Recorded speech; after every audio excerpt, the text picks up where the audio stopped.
तर hi guys, आता पडलेलं आहे ऊन. तर आमच्या इथे बघा त्या आजी मस्त शेतामध्ये, त्यांच्या छोट्याशा शेतामध्ये काम करत आहे. तर हे आहे आमचं मनी प्लॅन्ट.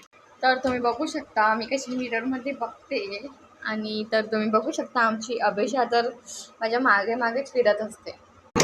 तर तुम्ही बघू शकता कसे अभिषेकचे पप्पा कसे आलेले आहेत. मम्मा तुम्ही कुठे जाणार आहे आता? जेवायला कुठे? पंगत मध्ये काही पण.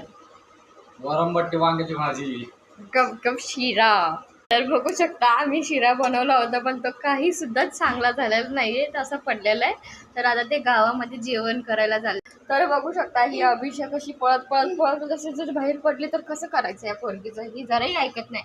बघा कसं बाकडाला बघते, काय काय खाते, बरोबर बारीक बारीक वस्तू बघ.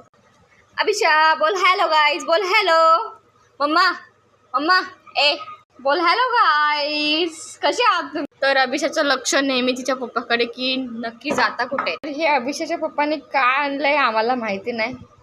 ते असंच घरात पडू नये. ही खेळते त्याच्यासोबत. काय असेल तर प्लीज आम्हाला कमेंट करून सांगा. तर तुम्हाला माहिती आहे आज अभिषाने साक्षात मध्ये पप्पा बोललेली आहे.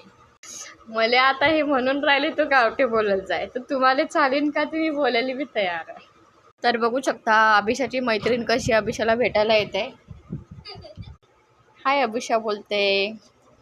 बोल हाय. आमची अभिषा पण हाय करते. बाय. अभिषाला तर फक्त आणि फक्त फक्त फिरायला पाहिजे बस. यार गाईज, सगळ्यात मोठी म्हणजे मोठी इम्पॉर्टंट गोष्ट तुम्हाला माहिती आहे, काल ना पूर्ण आमच्या इथे हवा आणि पाऊस चालू होता. तर मी जी लास्ट टाइम तुम्हाला चिमणीची पिल्ले दाखवले होते ना, तर ते चिमणीचे पिल्ले इथे खाली पडून मेली यार. मला खूप कसं तरी वाटतंय. मी केव्हाची सांगत होती, पण मला कसं तरी मी विसरायला असं डोक्यात नाही घेतलं.